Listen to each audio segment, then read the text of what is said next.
But we, instead of accessing the most powerful versions of ourselves, which means to basically think and act in alignment with how we're feeling, we spend enormous amounts of our lives feeling one thing and then saying and doing another. And then we feel like shit, and this is exactly why.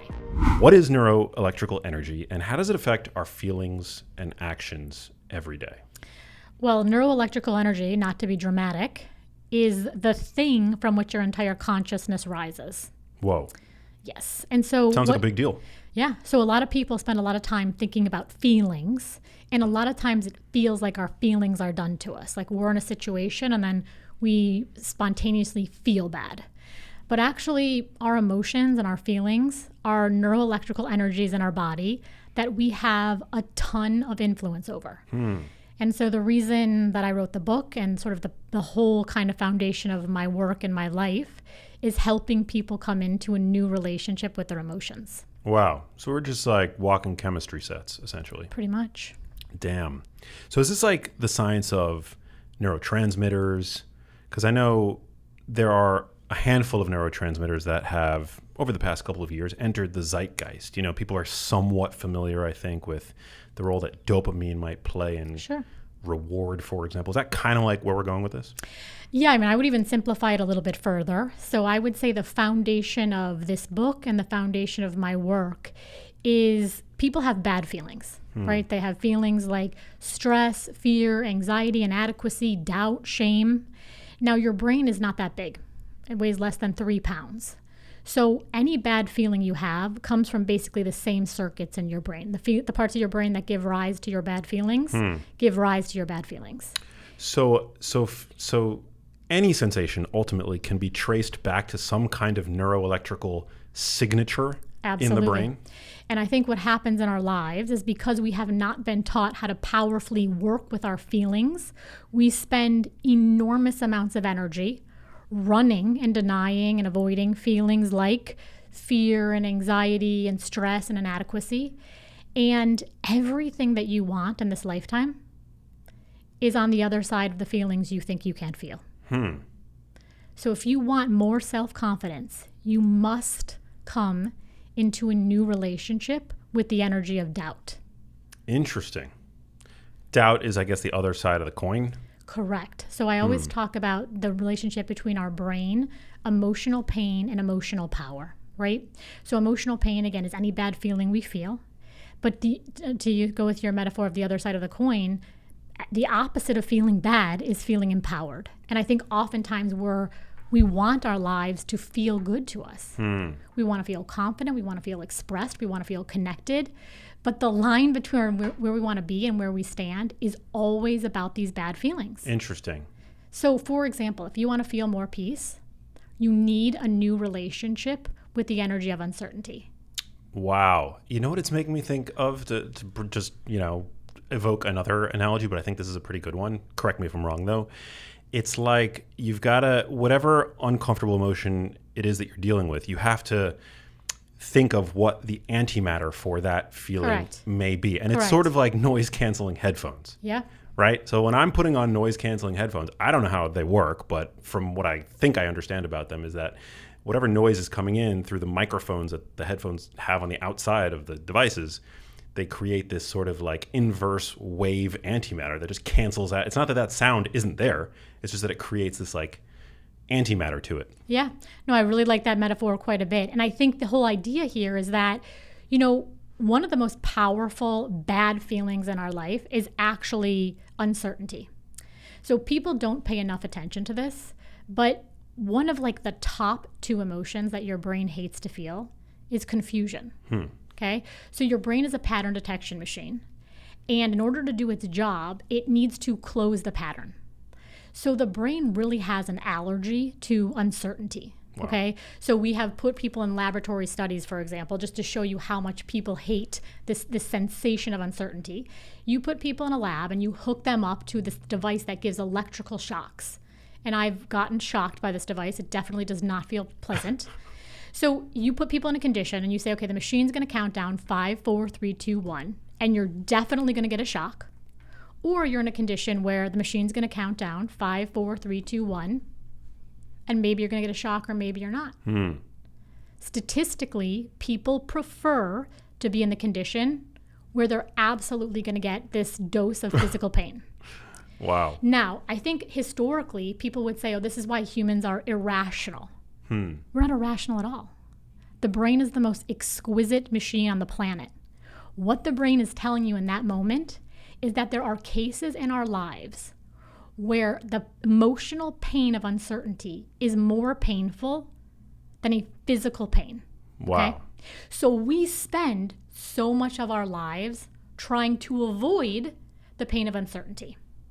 Now, what we do to avoid the pain of uncertainty is what I call the overs. So we start to overwork, overthink, overgive, over-engineer, over-rotate, overdo. And the whole purpose of the overs, if you really kind of break it down sort of mathematically, is that if I overdo it enough, if I work enough, then I can be certain that I can be safe. But here's the thing, and I think this is I always get so excited to talk about it because I feel like it's so transformative. The more you obsessively seek certainty, the more you overwork, the more you overdo it, the more you try to over-engineer, the sicker you will get. Yikes. So we, for example, know that the foundation of all anxiety disorders, right? So PTSD, OCD, social anxiety, is really about a pathological relationship with certainty. So it's kind of this contradiction that, I think this is why it's so important to have conversations like you and I are having, is that actually the more you seek certainty, the more uncertain you will feel, because the opposite of uncertainty is not certainty. Wow. The opposite of uncertainty is self-trust. The opposite of certainty. The opposite of uncertainty. Is self-trust. So when feeling uncomfortable in those moments where the uncertain possibility feels difficult, feels uncomfortable, just turn inward and like just trust. Yes, because, so this is where we go, I think it makes sense to go in the conversation. When we think about the things that don't feel good in our life, overwhelmingly, people will tend to start about what other people are doing to us.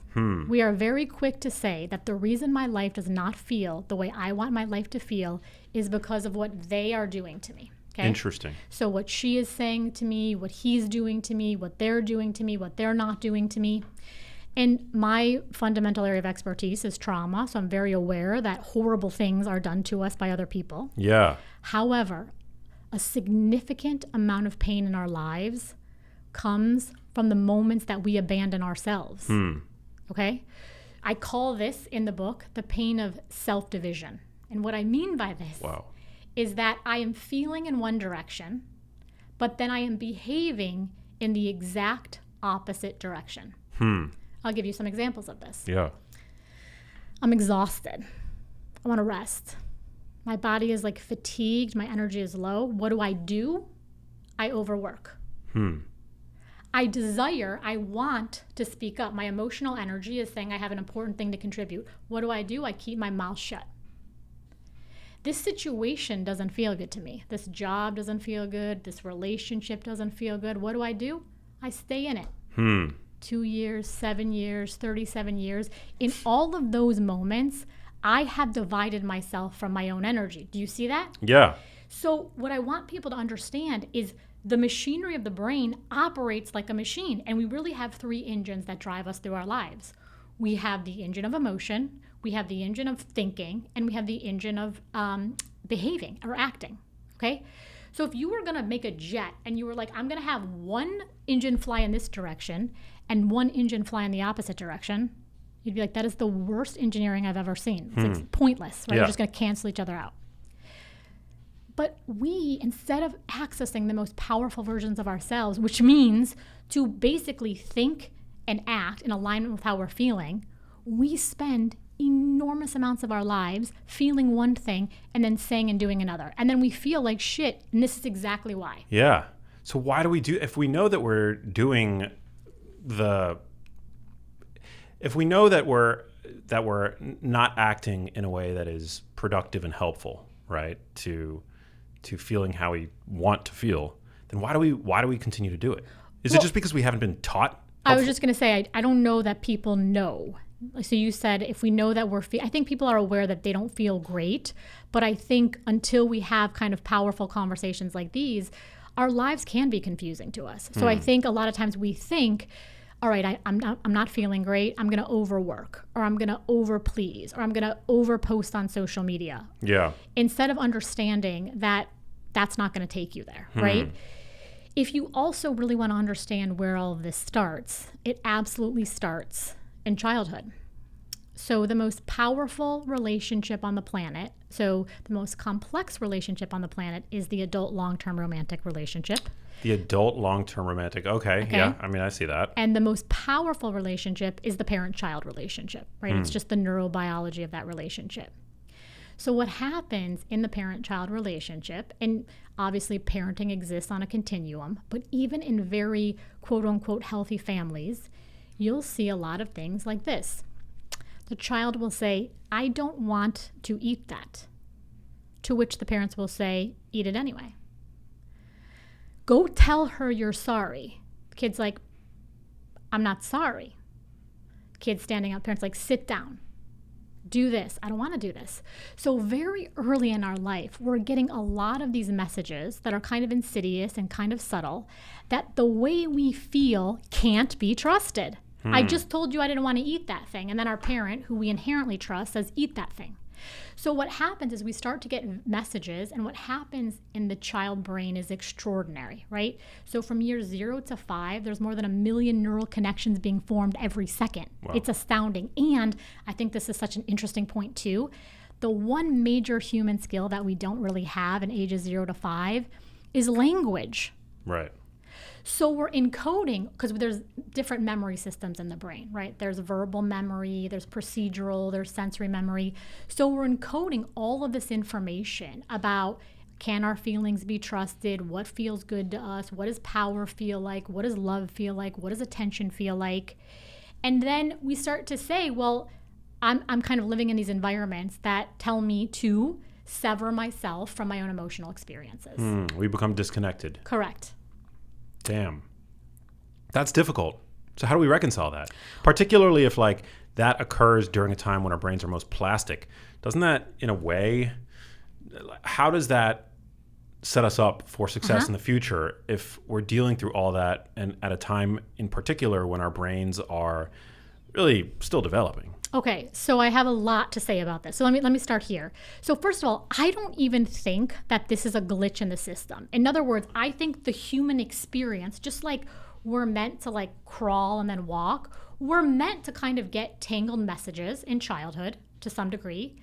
And then what kind of drives me crazy about the human, I think human development is such a powerful, liberating, empowering thing. But the way we talk about it in our culture today is like, basically you walk, you eat solid foods, you drive a car, you graduate from college, and then it's just steady and a slow decline until we like meet our graves, right? So depressing.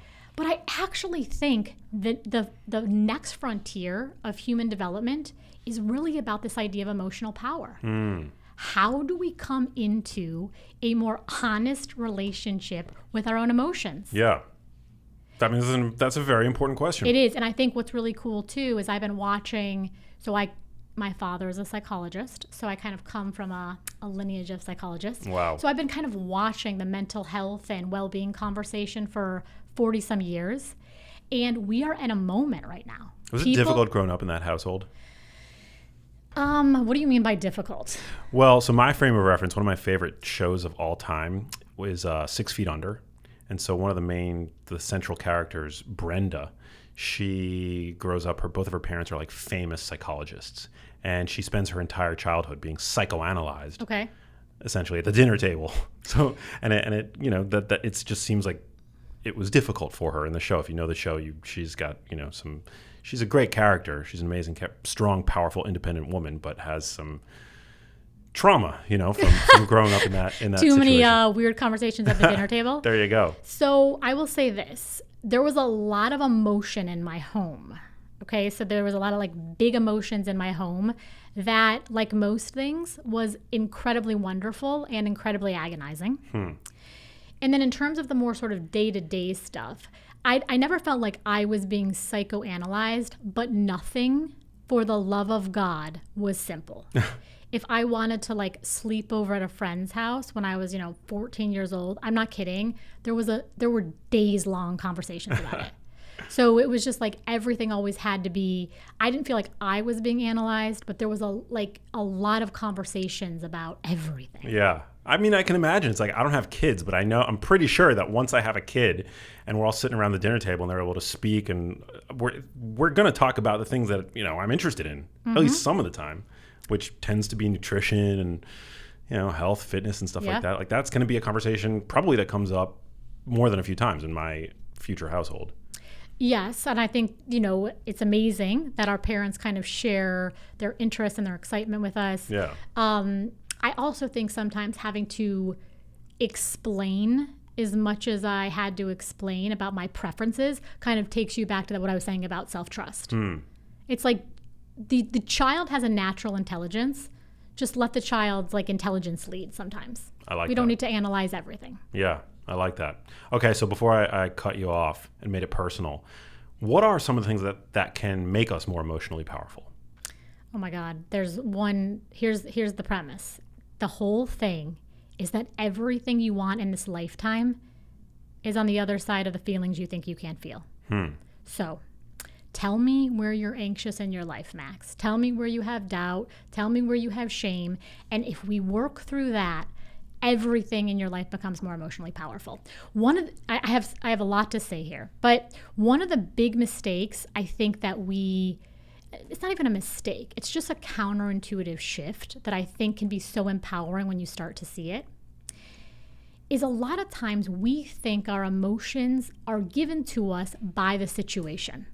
Okay. So I walk into a situation and people are behaving in X way, and then subsequently I feel Y.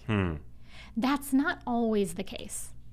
So let me tell you a little bit about some neuroimaging work, and then I'll kind of take this back to real life. Please. One of the most well-validated studies that we use, paradigms that we use in neuroimaging, is we put people in these big fMRI scanners, or we hook them up to EEG machines, and we show them faces. So we show them happy faces, sad faces, angry faces, and neutral faces. One of the most interesting of those faces is actually neutral faces. So when you show healthy controls, so just healthy individuals, neutral faces, they're more likely to say, it's just a neutral face. When you show people with anxiety disorders, which the reason people have anxiety disorders is because there's disruptions in the fear circuitry in the brain. Interesting. They're more likely to say the neutral faces are threatening. Wow. Who's right? I don't think there's an answer to that question, do you? No, I mean, well, if it's a neutral face, it's kind of like a Rorschach test? Tell me what you see. Yeah. Tell me what you see, right? So I mean, sometimes an ink blot is just an ink blot. Right, but what I'm saying here is if I walk into the situation and I have unprocessed emotional energy, there's sort of too much fear in my body, too much stress, too much anxiety, I am going to create the situation and say, that's just my fate. In other words, if you want to change your life, don't go into rooms looking for evidence of your rejection. Don't show up on a podcast and say, what are all the ways I'm going to screw it up? Right. Right? It's like we are, without a doubt, the most powerful creator in our life. Are we the only creator? Absolutely not. I mean, just look at childhood. It's the most stunning metaphor of our wild interdependence, right? So of course we don't create our own lives entirely, but without a doubt, we are the most powerful creators in our life. And the brain is a pattern detection machine, okay? The brain is moving you through your life largely unconsciously, going apple, apple, apple, fill in the blank, apple, okay?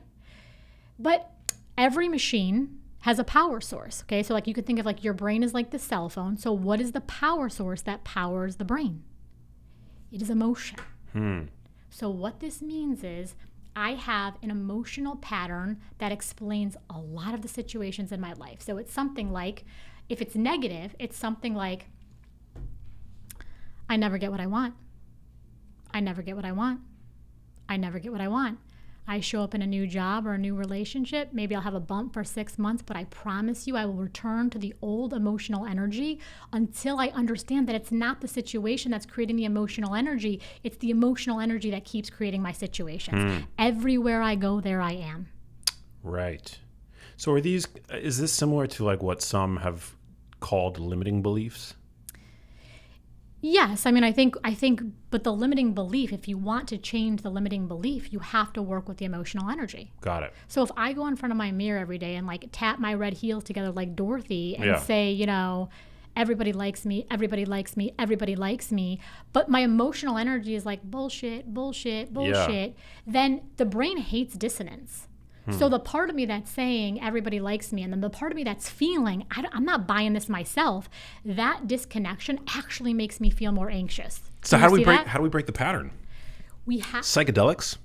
Psychedelics is one way, although you know, we gotta. I think there's a lot more research to be done, but Definitely. I think the research does look promising. I think we have to work with the edge of what we can most emotionally honestly tolerate. So let's just go back to this idea of like, I hear a lot of people talking about affirmations these days, okay? Right. So say I want to be more confident, okay? And I go in my bathroom mirror and I say, I don't know. Here's the one that I hear a lot of people say all the time. I don't care what other people think. Right.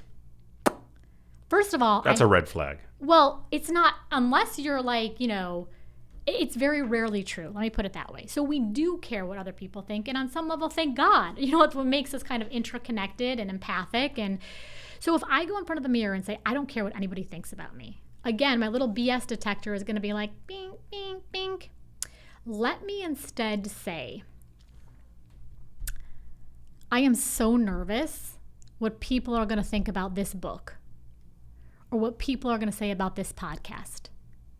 And yet still, I really feel like this is some of the most beautiful work I've ever done. Let me just trust myself and also trust other people enough that it's going to be okay. Can you hear like the difference in the emotional energy? It's just so much more honest. In its honesty, it's so much more powerful. When you speak to the emotion, it just opens up all the spaciousness. So I think a lot of times it's like we're so afraid of cracks in our, I don't know, emotional facade that we are constantly railing against this oftentimes imagined, but nonetheless so powerful sense of unworthiness. I will tell you that the greatest fear of the human being is to be unworthy. Now, let me tell you how this really came through for me. So I've done a lot of work with combat trauma. And when I first started treating male veterans coming in for PTSD, I thought, as a civilian, I was like, I have a very reasonable assumption that I think the number one fear here was dying. Like, as mortals, most of us don't want to die. Right. And what I was hearing across guys and across continents and across wars was, yeah, they didn't want to die, but that was not their number one fear. Their number one fear, and by the way, this is not group therapy, so it's not like a situation of group think, like one person saying something. I'm hearing this like over and over in these individual sessions. The number one fear was to be the guy on the mission who didn't have his act together. Was to be the guy on the mission who other people couldn't depend on. Wow. Was to be the guy on the mission who did something so horrible that it can never be forgiven. Wow. They were literally saying a fate worse than death was the energy of humiliation. It is a very counterintuitive thing to say, but when we're willing to look at our shame and look at our humiliation and work with it there, it becomes the most transformative, empowering experience of our life. It sounds kind of like exposure therapy. It is. I do a ton of exposure therapy. Wow. How do you know, I mean, you're obviously a professional, but for somebody listening to this who would like to experiment with this, face their fears, what is like the appropriate dose? So this is what I say. I say, one of the things too is like, it is such a strong analog to think about physical health and building physical strength. So there's an exercise I do called Hold Your Emotional Shake. So I would think of like 10 things that make you anxious. So like maybe like one is like, let me just pick 3. So maybe one is calling a friend and telling her that I want to start a business. Another one would be announcing the business on social media. And the third one would be actually starting the business. Yeah. So maybe the first one on a scale 1 through 10 is like a 3. Maybe the second one was like a 7. And then the final one, actually starting the business, was a 10. Okay. What I would encourage you to do, and obviously, here's the caveat, like make sure you're getting appropriate mental health care, from a professional. But if you wanted to get stronger and you could only lift 5 pounds, you would not go to the gym tomorrow and try to lift 50. Right. You would lift, 7 or 10. And as you lifted those 7 or 10, your muscles would shake, and you would find the shake evidence of your increasing strength. In other words, you might not feel great, but you would be like, there's something satisfying about this. Yeah. Yes? So when you say, for example, okay, I'm going to announce on social media that I'm going to start a new business, that's the number 7 in terms of the anxiety or the fear it provokes, and I'm going to shake. Literally, this is not just metaphorically. So maybe my throat starts to quiver, maybe my hands start to shake, maybe my heart starts to race, maybe my thoughts start to race. I start to say, thank God, this is my nervous system actually getting in better shape. Wow. And what happens is if you hold that emotional edge for a very short period of time, your brain will habituate just like a muscle. That's insane. So you simulate it essentially Correct. In your mind. Correct. But your physiology responds essentially as if you were actually doing the thing. Correct. That you're nervous about. Do you want me to tell you a quick story? Yeah.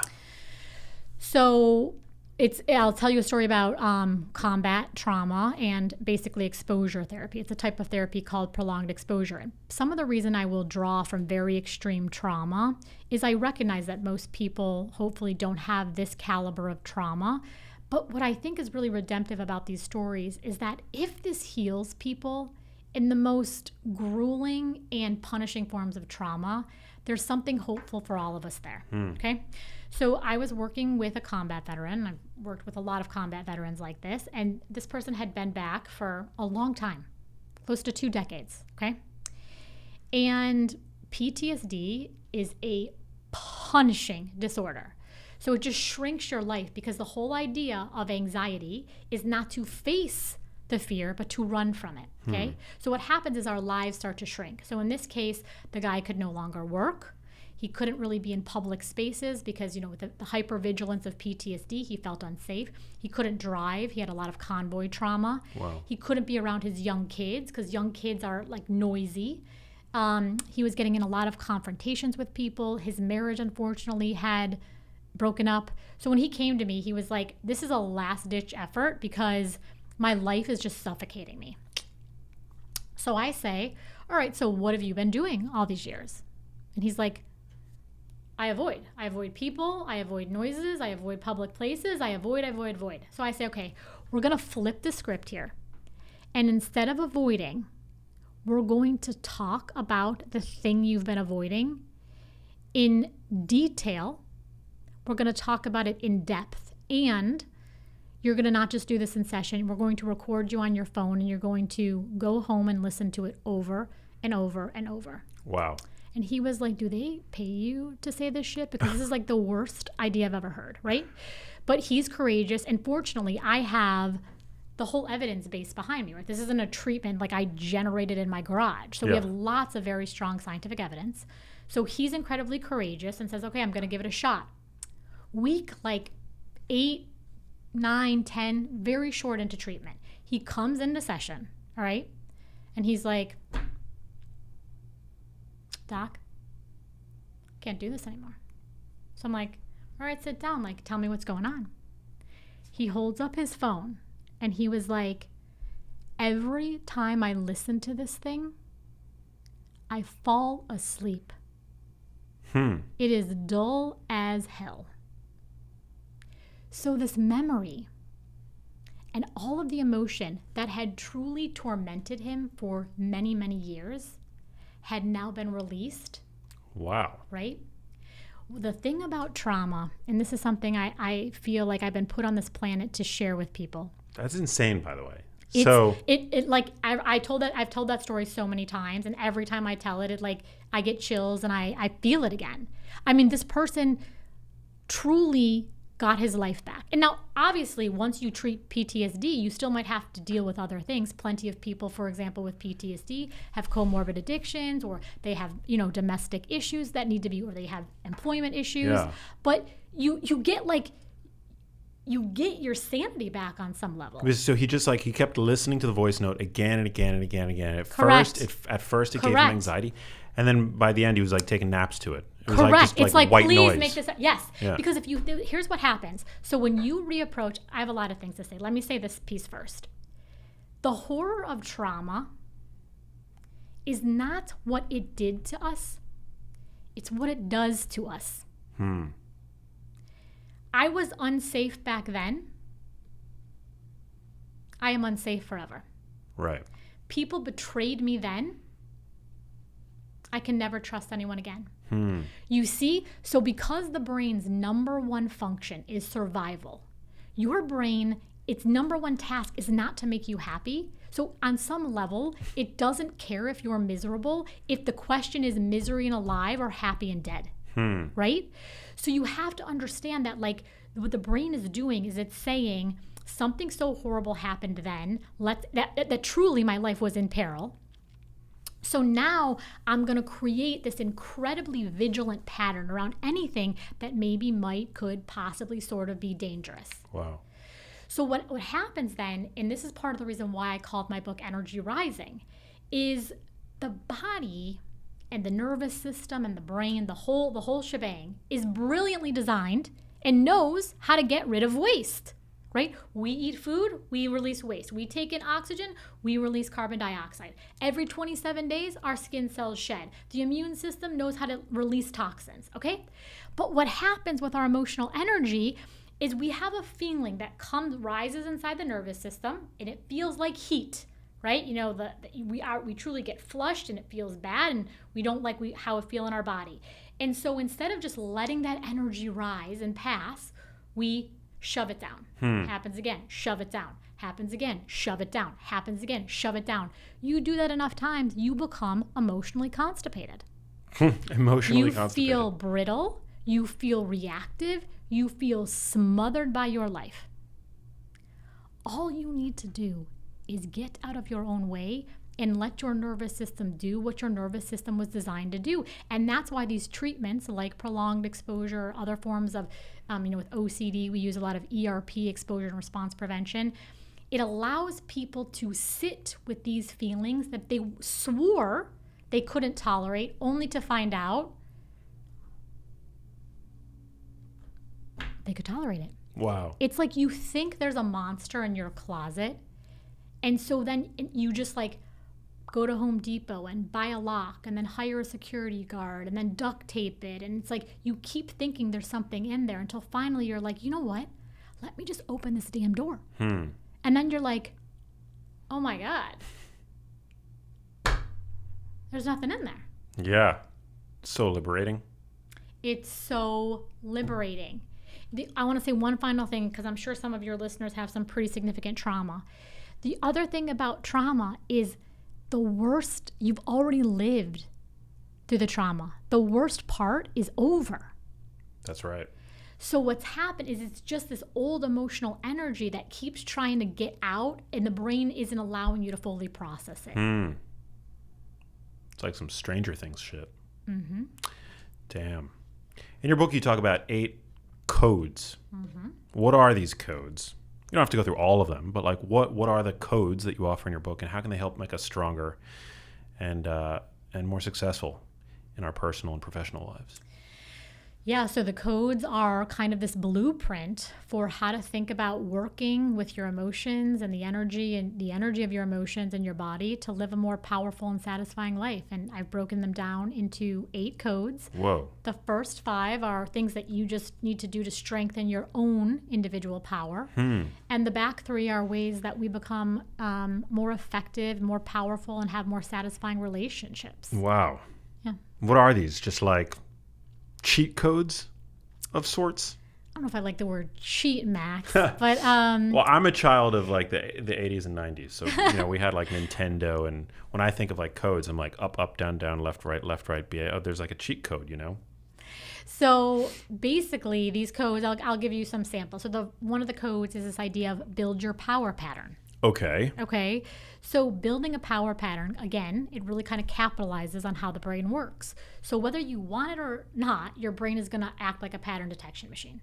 So why don't you allow yourself to choose the most empowering pattern for your brain to kind of move you through your life in a way that's generous and possible and helpful? So again, a lot of us, because we don't really look at our emotions, we feel like they're just done to us. We're just kind of going through our lives with this emotional coding. Like, I never get what I want, or people don't really listen to me, or, we could go on and on, right?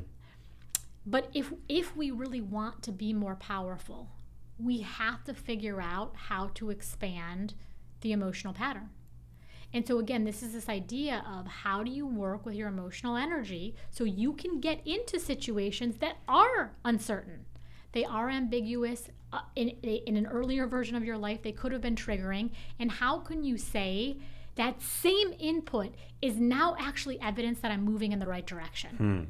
So for example, imagine, I think in this day and age, there's lots of people who are entrepreneurial, or they're creative, or they want to express themselves in all kinds of ways on social media. Well, I think that people get very, very triggered.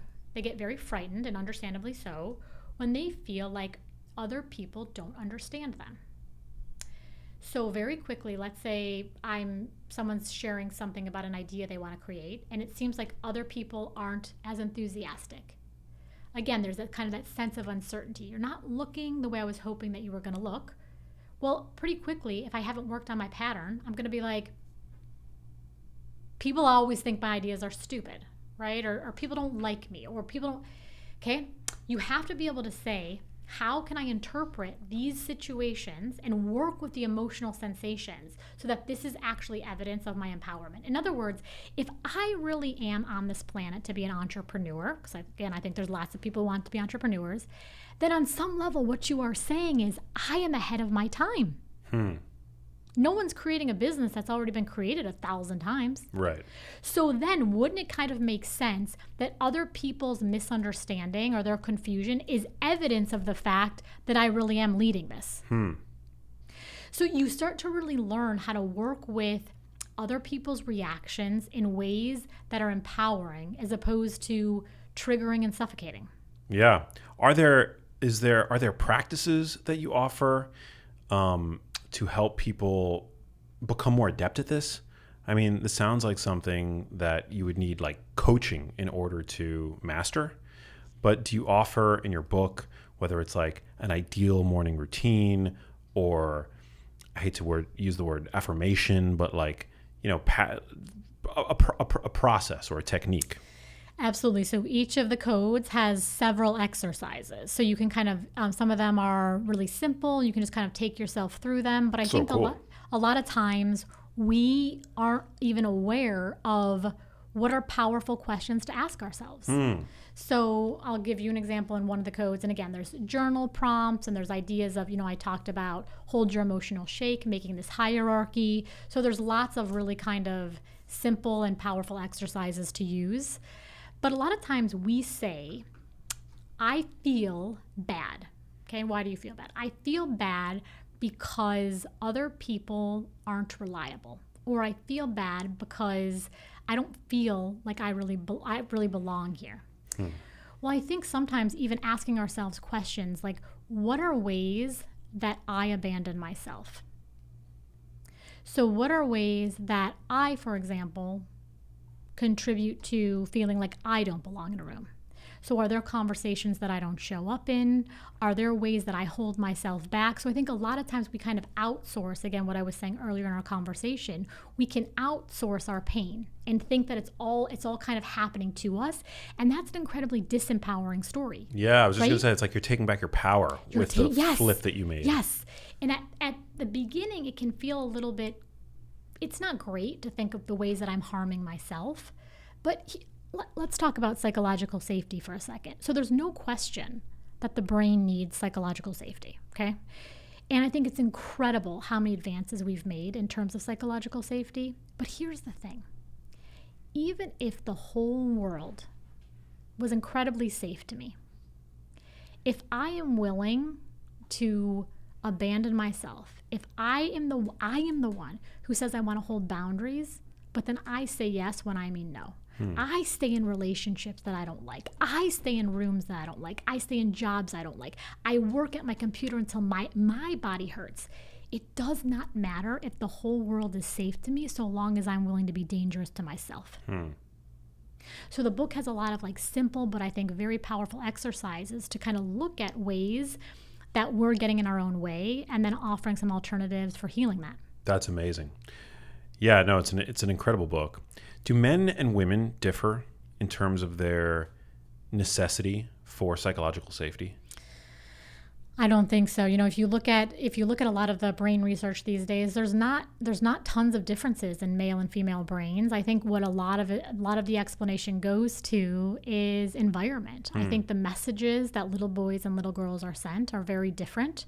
And I think then sort of the access that people have to accessing things like mental health treatment or social support, I think those things are different. Also, we know, for example, that girls and boys are exposed to different types of trauma. So, for example, little girls experience more sexual abuse than boys, so then that kind of can explain different rates and depression and PTSD. Yeah. But I think so much, the native language of human beings is a language of emotion. Every single one of us on this planet came out red-faced, terrified, screaming, and upset. And it should not be lost on us that, like, if we're even more honest about it, the universal language of human beings is a language of negative emotions, right? But then so much of our life is about severing ourselves from these experiences. Right. Pretending they don't exist, manning up, right? So again, I think that this sense, because everything you want is really this sense of, I'm okay. Well, you're never going to be okay denying energies that are already inside of your own body. Right. Why do you think we feel so called to deny these feelings? Where do you think that comes from? I mean, isn't that like a fantastic question? I mean, I think a lot of it is, we talk about the intergenerational transmission of pain. We talk about intergenerational transmission of trauma. So I think a lot of it has to do with our childhoods. Okay, well, why did our childhood look like that? Well, how did our parents' childhood look? Yeah. So I think, there's an evolution of human beings that's still happening. Like, evolution is still in play. And one of the things I think is incredibly interesting is in this race against the machines, as artificial intelligence becomes more and more intelligent, I actually think this is an incredibly exciting moment for humans. I think it's going to push us even deeper to leverage our most supreme intelligence, which is emotional. We will literally put another rover on Mars or another rover on Jupiter before we will figure out how to talk nice to each other on social media. Isn't that insane? It is because relational intelligence is the supreme human intelligence. And here's the thing. I cannot figure out how to be good to you until I am first good to myself. Ooh. I have 3 favorite quotes. One of them is from Mother Teresa, and she says, if only we would sweep our own doorstep, then the entire world would be clean. Wow. I love Until I am able to look at the dark parts of me, and I don't mean dark like bad. I just literally mean like, as of now, unexamined. There's entire sections of ourselves, creativity, desires, ideas, that we refuse to tap. Yeah. No, it's wild. And on social media, I feel like social media does a good job of kind of fomenting this perfectionist. Oh my God, right? All the filters, all the filters, yeah. And it's, God, I was listening to this wonderful talk today where the speaker was talking about how he's actually a divorce lawyer. And he said, he was talking about the fact that people, he sees relationships at the critical end of their run all the time. It's what he does for a living. And he says, like, he talked about the fact that right up until the appointment where you get the couple in the room together signing the divorce papers, they had been posting on social media this whole time as if everything's perfect, right? So it's like we live in this like fake fantasy world increasingly because of our increasing disconnected connection to social media. And I think that's probably playing a role in the fact that we're so reticent to feel these feelings, these uncomfortable feelings that are instead allowed to fester under the surface and create God knows what symptoms. What a powerful story you just told. And it makes you ask the question, well, what would have made them front like that? Why would they have been posting like they were some idyllic family when they're kind of probably the truth is like they're miserable? And what I think makes it even worse is that now I have to feel alone in my misery, right? It's like we kind of compound our pain. Well, it goes back to what I was saying about the combat veterans. It's always about this energy of unworthiness. That somehow if people knew that I didn't have my act together, I'm going to be thrown out of the tribe. They're going to see me for what I really am, and what I really am is disgusting. Well, the only problem with that is it's not true. And so we build our whole lives as a reaction to a phantom. And then what happens is, you said like, why does the world look like this? Then human beings read emotional energy. I don't mean this metaphysically. I mean, emotions are a thing of contagion, right? So neuroscience shows that we can catch each other's feelings. You've had this happen a million times, right? You've been in a good mood and you've walked into a room where people have like sourpuss faces on and you're like, your energy dropped like a lead balloon. Alternatively, like, haven't you ever walked into a room where like people are cracking up? You don't even know what they're laughing about. And like you're laughing. 100%. Right? Because we catch emotion.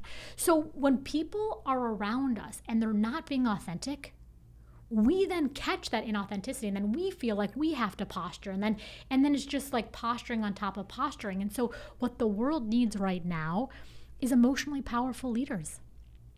And I don't mean leaders in the sense of like running 10,000 person companies. I mean people who are emotionally powerful enough, emotionally intelligent enough to show up on social media without filters, to say what they actually feel. I try to do that. Yeah? I mean, I don't know if I'm succeeding. I think that's incredible. I try to. But don't you think that explains a lot of your success? Possibly. Yeah, probably. That I'm very honest with my audience, and I strive to be as authentic as possible. It is an artificial medium at the end of the day. It's not like the camera's always on. I'm not like living in the Truman Show, but I try to do my best to transmit every aspect of my journey, insofar as it's relevant to the people that follow me. Yeah. And I think that's, why do people connect with certain people and not with others? Yeah. It's because of a feeling. Yeah. It's because they feel, right?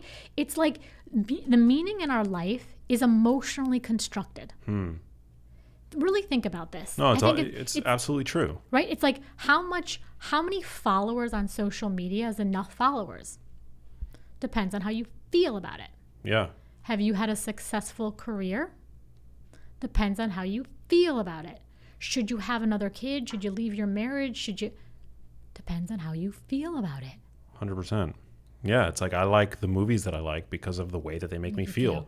I like the music that I like because of the way that it makes me feel. And people probably follow me because of the way that following me makes them feel. Correct.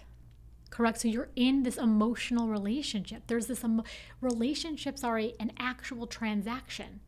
It's like we understand currency when it comes obviously to money or when it comes to time, but emotion is a currency. And I think a lot of times we try to create relationships with other people that feel something. So for example, like we try to make other people trust us.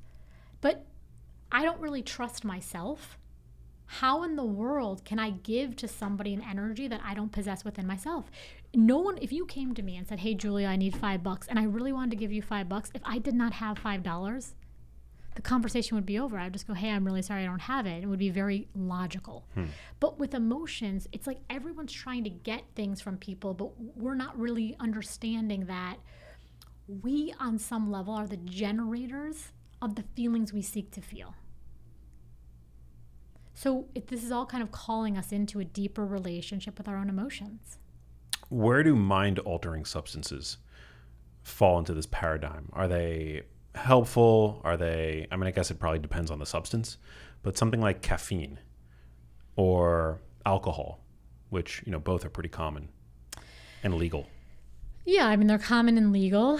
Look, I mean, do I think that alcohol as a coping mechanism is a good one? Absolutely not. And I think you got to sort of act, what is the function? Any good psychologist will ask the question, what is the function of the behavior? And if you're talking about, are you occasionally having social drinks? There's no problem at all. But if you're using any substance to feel something other than what you feel, I have a lot of questions about that. So let's just take alcohol as an example, but we know that alcohol and trauma are incredibly comorbid, meaning they go together, because when people feel really bad because the feelings are trapped in their body, of course they're going to want to medicate. There's no shame in that at all. Human beings are brilliant. When people suffer, why wouldn't you do something that gets you out of your misery? The problem is, I think the best definition for addiction is ritualized self-soothing. So it's kind of this compulsive self-soothing. I feel bad, I need the fix. I feel bad, I need the fix. I feel bad, I need the fix. The problem then also is that it leads to this progressive narrowing of pleasure, right? It screws with the dopamine pathways in the brain, and then other things just don't bring me joy. So it's like, okay, that's not going to work because it's a road that just leads you on a descent. Yeah. So it's like, why are you drinking caffeine? Is your body exhausted? Or you just want coffee? Yeah, right. So again, it's like, what is the function of the behavior and what are the things you're feeling? Yeah. Alcohol is probably what is most famously used to numb emotional pain. It works brilliantly. For that purpose, yeah. Yes, for that purpose. And the problem obviously is the long-term consequences and how it can, even in the short term, create some really dangerous behaviors. Yeah. I'm glad that I stopped drinking. I stopped drinking I drink very seldomly, but I'll occasionally have a drink, but I used to drink a lot more in my 20s up until my early 30s. And then, I more or less stopped. Why did you drink? Well, because I think I associated it with just having a good time.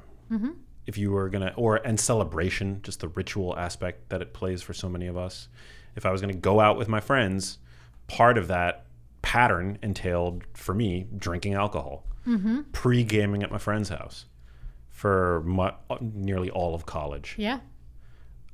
So there's two really important things you just said. So kind of this inhibition. So this it's easier to be myself and be fun and be free. Yeah. And also the social component. Yeah. Right? It's this is just what we do. Yeah. And then in the doing, yes, I'm getting the effects of alcohol, but I'm also getting the effects of the friendship and the stories and the bonding. Right. So those are two very, very powerful drivers of, human beings like to feel relaxed, inhibited sometimes, and then human beings also want connection and fun. Yeah. It's interesting looking back. They were not healthy decisions by any stretch of the imagination, but I don't regret living that way for a period because I had all kinds of fun experiences and it led to bonding with my friends and thankfully I've always had a healthy relationship with substances. I've never been addicted to anything. And so do you not have an addictive personality? You could potentially argue that I'm addicted to exercise and I'm addicted to eating a certain way and feeling a certain way. The feeling that I derive from my fitness-centric lifestyle and eating the foods that I eat. But I don't know if that would fit the classical definition of an addiction because it's productive in my life. It's obviously very healthful. And it doesn't get in the way of enjoying other things. Yeah. Exactly. Yeah. I know some of your story and I heard about your mother and her Parkinson's and, it sounds like it was such a trauma in your life. Oh yeah. Insane. It was the kind of trauma where I can't even believe that I came out on the other side able to walk on 2 feet. Say more about that. Well, it was just so hard. It was so incredibly hard. My mom was sick for 8 years, and she was diagnosed when she was 58 with a sort of hybrid condition. It was like Parkinson's, Alzheimer's, a little bit like both. A Parkinson's plus. Exactly. Mm-hmm. Yeah, that was the first. Actually, that was the first diagnosis that she received at the Cleveland Clinic, and then she later was diagnosed with Lewy body dementia. Mm-hmm. But the cognitive stuff was always there, which I guess it is for a Parkinson's plus condition. But yeah, so I mean that was difficult in and of itself. And then I moved back to New York for a period. I was there for 5 years, and that was really hard. And I mean, it was hard in more ways than one. It was hard because of what my family was going through and what my mom was going through. But it was also hard because I had to essentially relegate my career at a really pivotal point in my life. And so my career kind of suffered for a period. And so that was difficult when all of my other friends were sort of ascending in their careers. And then it got really, really, really bad when my mom was diagnosed with pancreatic cancer, which is ultimately what took her life. So this was like mid 2018. And that was probably the most traumatic 3 months. Mm-hmm.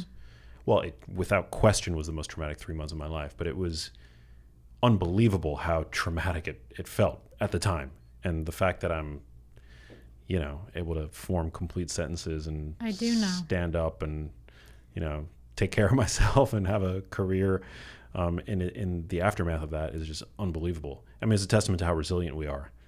It is. And also it's a testament too to that story of loss, how much dimensionality was in there. Like feeling obviously so bereft about the loss of your mother. Yeah. Also feeling like my peers aren't doing this. Like I'm kind of missing out in this critical period of my life. So you can feel jealousy, you can feel rage, you can feel frustration. Like loss opens so much in us. And because we culturally aren't comfortable talking about it, then we add isolation to the mix. So do you see how 100%. Because we don't have powerful conversations about heavy emotions, we're just, and what makes no sense is it's like trying to pretend like gravity doesn't exist. Like human beings are literally wired to feel feelings. Why do we then go hide about them?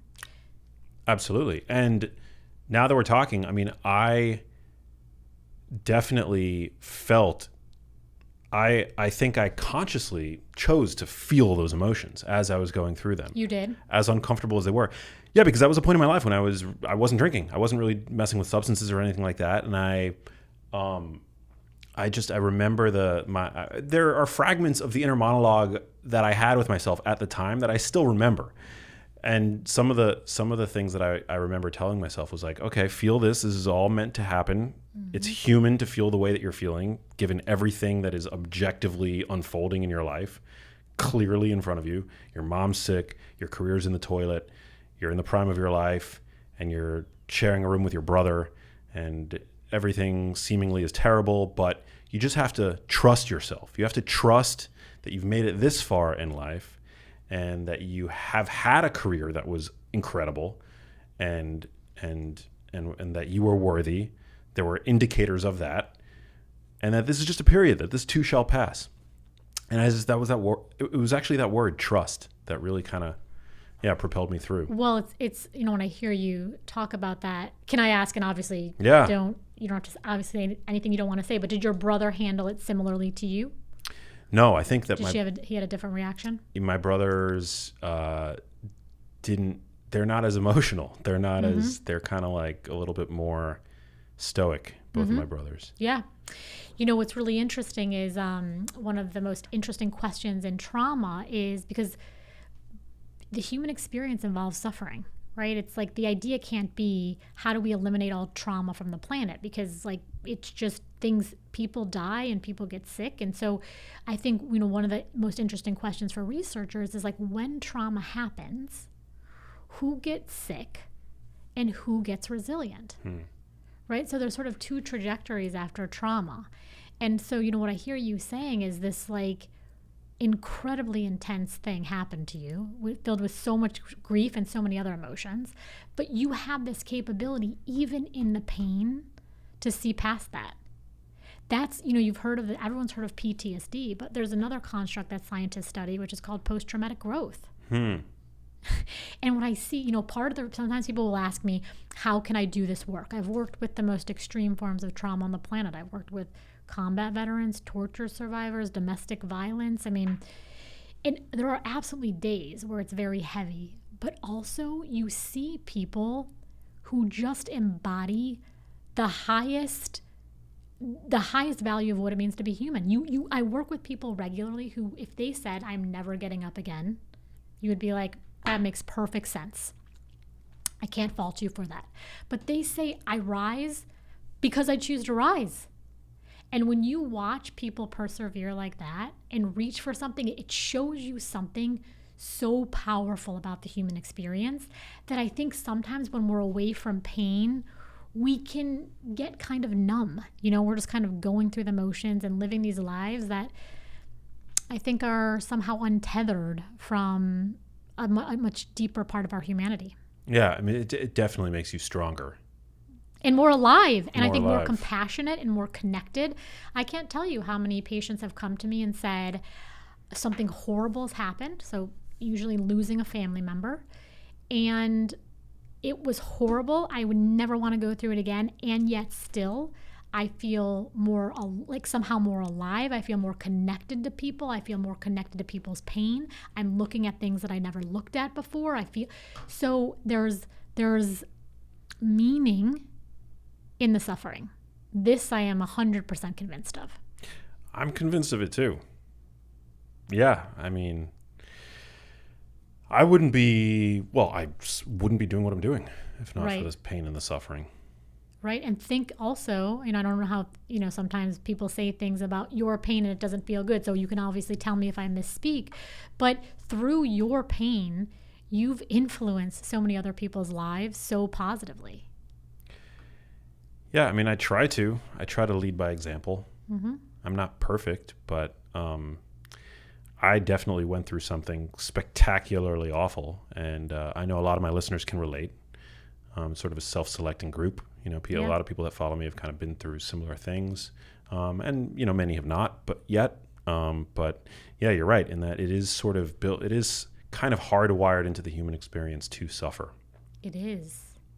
I mean, I've never met a single person who has come even close to saying there has not been suffering in my life. So the question then becomes, is it more powerful to try to build this life where there's no suffering? Or is it more powerful to build this idea of emotional capacity and emotional power so that I can meet my suffering in a more profound way? Yeah. And people that say that they have no trauma, that they had picture perfect childhoods, once you start to peel back the layers of the onion, it's like everybody has some degree of trauma. Yes. I like the word pain better than trauma. Why is that? Well, just as a trauma researcher, I think... Tell me about that. Well, so, I think we think of... trauma is a huge term, and it's incredibly subjective. I think the best definition I can give you for trauma is if you know how I said the brain is a pattern detection machine? So trauma is a violent and shocking shattering of the pattern. So when your mother was healthy and vibrant, and even though intellectually you knew that your parents weren't going to live forever, like we understand what mortality means, when you found out that she got sick, it turned the world upside down. So it's this violent shattering of the pattern. And one of the things people always miss in trauma, and I think that this is a really healing piece, is trauma is inherently confusing. If something horrible happens to me and it makes perfect sense, I'm not going to get sick. Right. There's always the sense of, what do you mean you had an affair? You're my partner. What does it mean that like you got sick? You even though yes, I know you're just a human, like you're my mother, you're my father. What do you mean you have dementia? You're in your 50s. You're not some correct. Silver-haired. Correct. No shade against people with silver hair, but you kind of have like this picture of the person with dementia. Correct. And it's like it's just so shattering of those preconceptions. So there's always this like piece of like, aggressive confusion. So the life that I lived, I can no longer make sense of how to live it, right? And it has to be this like violent shattering. Now, I think plenty of us have pain. We get our feelings hurt by coworkers. We have situations that stress us out. So is it like inappropriate when I say that I had a traumatic experience with like the 3 months with my mom and all that stuff? It was a very, very painful experience, but maybe it wasn't. No, I don't think it's inappropriate at all. I mean, I think, again, that's for you to decide for yourself. I like to say, because I think all of us have had pain, and I've noticed that some people do think, I, for example, have not had trauma. I've heard people say this, but like everyone can relate to stress and feeling like they don't measure up or feeling like they don't belong. So I almost feel like pain is a more umbrella term, and trauma tends to be a more extreme form of pain. But the loss of our parents is devastating. Awful. Devastating. There's nothing more devastating. It's terrible. Mm-hmm. The loss of probably a child is more devastating than that. But I learned a long time ago, I've been in this field for a long time, I think the pain comparison game, it's meaningless. It's like the ways that our hearts break, they break. And I don't find a tremendous amount of value in saying I think pain can be so intimate and it's so tender. And so the things that hurt us, they hurt us, and I think to be able to sort of claim that and work through it is such a gift that we can give to ourselves and to other people. Yeah. Well, Energy Rising, just circling back to the topic of your book, who is this book written for? Like, who out there listening, watching, stands to gain the most from reading your book? If you have ever struggled with your emotions, this book's for you. So if you're like, I feel stressed out, I feel anxious, I feel exhausted, I feel fearful, I feel like I have too much disappointment in my life, this book I think is really a beautiful roadmap to show you how to turn those painful feelings into power. I love it. The neuroscience of leading with emotional power. Mm-hmm. Super great. Do you live in Boston? Because I know you're at Harvard. I was, but now I'm in Chicago. Got it. So my family is all in Chicago, and I was able to return to do some neuroimaging work in Chicago, looking at a lot of internalizing psychopathologies in the brain. Wow. So, depression, anxiety, PTSD. And Chicago's probably, I have 2 little kids now, so I'll be in Chicago for a while. Amazing. Well, you're doing such important work. Thank you. So are you. Thank you. We all out here, just trying to help, trying to be helpful. I think so. One more thing I want to say is, like, as a neuropsychologist, I have a very love-hate relationship with social media. So just the constant information flow puts so many demands on the brain. Okay. It's not healthy. It's too much. It's too much. Yeah. It's too much. Okay. But one of the things that I think is incredible is the proliferation of good information, like the type that you're putting out there. Thanks so much. And the ability to sort of like have these conversations. Our understanding of mental health and well-being and emotional power has just grown exponentially. So I think this is one of the upsides of this whole social media podcast world that we're in. No, you're absolutely right. I mean, I definitely have a love-hate relationship with social media, but it's mostly a loving relationship because it's connected me with so many people all around the world, wherever I go to sign books, to speak. I'm inundated with love and support from people that have found me through the ether of the internet, and That's it's just really cool. Yeah, I know, and they're like real human connections. Yeah. And you kind of you lose sight of that sometimes because you think of like the phone as just something that like it's just there, and you tend to it and you scroll it aimlessly, when you're bored at the gym in between sets or sitting on the toilet or wherever, like it's just social media is like this like thing that you tend to do in isolation. And there is so much negativity now, I think, associated with it, whether it's like from the algorithms or who knows, just the bickering. Because it's given everybody a voice, but it's given everybody a voice. And I think that that's ultimately such an incredible gift. It totally is. But you do have to use it wisely because it just puts so much strain on attentional systems in the brain, on motivational systems in the brain, right? When you're constantly getting, this idea of dopamine systems and sort of this drive for reward, and then when you get reward, you immediately need to replenish. So it's like we really need also better conversations about how to think well about our own brain's interaction with social media. Any tips? Yes. I mean, the tips are don't start using it first thing in the morning, and also use it only for set periods of time. I think the most dangerous thing about it is the constant and intermittent reinforcement. Like, you're not picking up your phone every 15 minutes. You're picking it up 4 times in 5 minutes, and then not for a half hour. And then, so we know the most powerful form of reinforcement is intermittent reinforcement, right? This is why Vegas works so well in slot machines.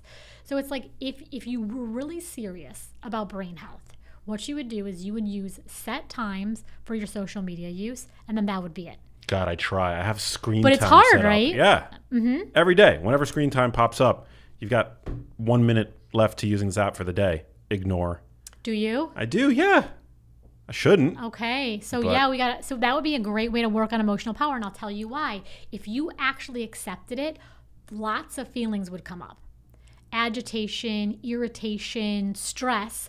But if you sat with those feelings, what would happen is your ability to increase your distress tolerance would go up, and you would invariably become more emotionally powerful. Ooh. And what's so cool is, remember how I said it's the emotion, not the situation? Yeah. When your distress tolerance, your ability to hold hard feelings goes up in one situation, it will translate over to other situations. A spillover effect. Damn. Yeah. That's enticing. I also don't I don't put the apps on my phone. Like, I don't have Instagram on my phone or LinkedIn, because you gotta have enough humility, man. These things, like, the human brain was not built to interact with these things, so I don't have the apps on my phone. Damn. I do, sometimes I will go to it in the browser, but I won't like put the apps because they are so addictive. Damn. You're so right. There was a quote that I heard today that I loved. We are biological creatures living in medieval institutions with godlike technology.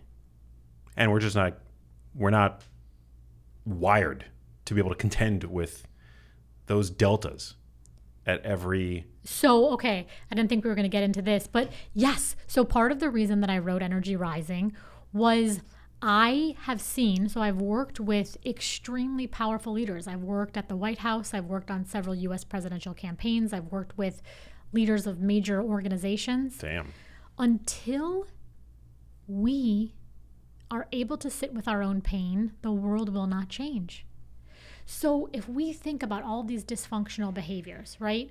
A lack of transparency, a lack of inclusion, greed, restlessness, those are emanating from human beings. So until we are able to have a different relationship with our emotions, we will not equalize this delta, as you said, between artificial intelligence and human intelligence. Yeah, that just doesn't sound like a movie that's going to end well unless we actually band together and demand change. And change begins with looking in the mirror. It's one of my favorite authors when I was in my teens, Jiddu Krishnamurti. He wrote a book. He's most known for the statement that you are the world, essentially. Like, the world will change only when you change. It's very true. It's very true. Hey, if you liked that video, you need to check out this one here, and I'll see you there.